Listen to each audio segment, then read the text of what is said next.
जितेंद्र आव्हाड यांनी जो संदर्भ दिला छत्रपती शिवाजी महाराजांच्या बद्दलचा, त्यामुळे एक नवा वाद निर्माण झाला, त्यावर ते दिलगिरी व्यक्त करते. काय भूमिका आहे शिवसेना म्हणून याच्यावर? नाही, दिलगिरी व्यक्त करायची नाही. जे जितेंद्र आव्हाडने सभागृहामध्ये त्यांना जे संरक्षण मिळतं त्याचा गैरफायदा घेतला. त्यांनी जे वक्तव्य केलं यांनी छत्रपती शिवाजी महाराजांचा अपमान आहे. त्यांनी विधान परिषदेच्या विधानसभेच्या आवारात जो छत्रपती शिवाजी महाराजांचा पुतळा आहे तिथं नाक घासलं पाहिजे. असं कुठून हा संदर्भ आणला? कोण तो? त्यांनी स्पष्ट उल्लेख केलाय की मी ते पुस्तकात वाचले. ते पुस्तक कोणचं आहे? त्याचा लेखक कोण आहे? त्या लेखकाने कुठला संदर्भ वापरला? याला ऐतिहासिक संदर्भ काय आहे? तुम्ही कुणाचा अपमान करताय? आणि या तुमच्या वक्तव्यामुळे दोन जातीमध्ये वैमनस्य होणार आहे हे त्यांना माहिती आहे. जितेंद्र आव्हाड काही सहजपणे बोलून गेले नाहीत आणि त्यांनी दिलगिरी व्यक्त केली म्हणजे काय? त्यांनी बिनशर्त माफी मागितली पाहिजे. खरं म्हणजे विधानसभा अध्यक्षांनी त्यांचं या किमान अधिवेशनापुरते सदस्यत्व स्थगित करायला पाहिजे होतं. विधानसभेचे सदस्य आहेत ती त्यांचं अशी वक्तव्य केली नेहमीच ही वक्तव्य करतात. त्यांचा मुळात सनातन आणि हिंदू धर्मावर राग आहे. मग त्याच्यात कसा विद्वेष पसरता येईल? आणि ते ज्या भागातून निवडून येतात त्या भागातल्या लोकांना कसा आनंद वाटेल यावरच त्यांचा नेहमी भर असतो. मी तर त्यांना जाहीर आव्हान देतो ना की तुम्ही तुमचे संदर्भ ग्रंथ घेऊन या, मी घेऊन येतो ना. हे जयसिंगराव पवाराच्या पुस्तकात आहे ना प्राध्यापक बाळकृष्ण ज्यांची पुस्तकं आत्ता परवा 2 वर्षाखाली छत्रपती शिवाजी महाराजांची पुस्तकं कोल्हापूरच्या शिवाजी विद्यापीठाने प्रकाशित केली. त्याच्यात कुठं संदर्भ नाही. नुकतेच विजयराव देशमुखचे निधन झाले, त्यांच्या कुठं पुस्तकात हे संदर्भ नाही. गजानन मेंदळेंच्या कुठल्या पुस्तकात हे संदर्भ नाही. मग आणला संदर्भ आणला कुठून तुम्ही? हे जर तुम्ही बाहेर बोलला असतात किंवा हे जर कोणी दुसरं बोललं असतात तर काय झालं असतं? म्हणजे उठता बसता छत्रपती शिवाजी महाराजांवर राजकारण करणारे लोक गप्प काय आहेत?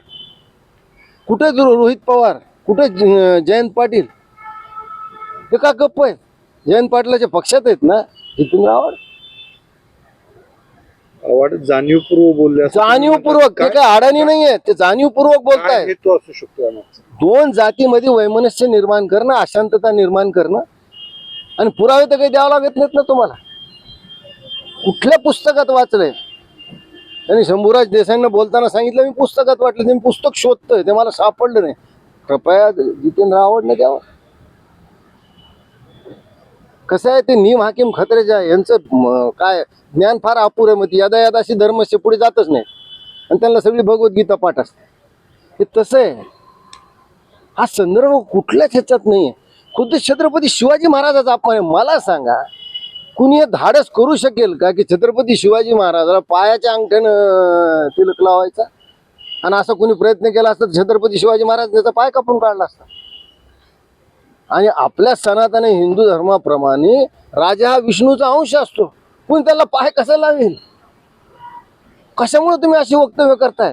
म्हणजे ब्राह्मण आणि मराठा समाजात लावा भांडे, हे बाजूला बसले. दिलगिरी व्यक्त केली त्यांनी. दिलगिरी नाही, यांनी नाक घासून माफी मागितली पाहिजे. दिलगिरी म्हणजे तुम्हाला वाईट वाटलं म्हणून मी दिलगिरी व्यक्त करतो. त्याची स्वतःची चूक मान्यच करत नाहीत ना ते, की माझं चुकलं हे कुठं मान्य केलं त्यांनी? तुम्हाला वाईट वाटलं म्हणून मी दिलगिरी व्यक्त करतो. त्याच्यावर माननीय नितेश राणेंनी आक्षेप घेतला की दिलगिरी नको, माफी पाहिजे. शिवसेनेची भूमिका काय असणार आहे पुढे या वक्तव्यावर? नाही, माझं तर जाहीर आव्हान आहे जितेंद्र आव्हाडला. जितेंद्र आव्हाड, वेळ तुझी, स्थळ तुझं, दिवस तुझा. चल आपण ह्याच्यावर चर्चा करू. मी एक इतिहासाचा वाचक आहे. मी संदर्भ ग्रंथ घेऊन येतो. तुम्ही आनंद दाखवा ना. हा उल्लेख कुठे नाही. तुम्ही माफी मागा. तुम्ही उल्लेख दाखवा, मी माफी मागतो.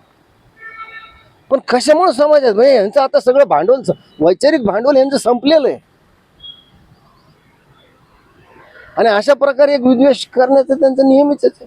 अरे तुला कुणी विचारलं तुझा जावई ख्रिश्चन होता? आम्ही नाही विचारलं कधी. 48 वर्षापूर्वी माझ्या बहिणीने ओबीसी लग्न, आम्ही कधी उल्लेख केलाय? 25 वर्षाखाली माझ्या मुलीनं मराठीशी लग्न केलं. आणि हा वैयक्तिक प्रश्न आहे. ते काय जाहीर विधानसभेत सांगण्याचा आहे काय? प्रचार करतो काय तुझं सतत? हे मोठं सांगता येतं? कसलाही त्यांनी पुरावा न देता हे खोडसाळपणे केलेलं वक्तव्य आहे. खरं म्हणजे अध्यक्षांनी त्यांचं या अधिवेशनापुरतं सदस्यत्व स्थगित करायला पाहिजे होतं. एबीपी माझा, उघडा डोळे बघा नीट.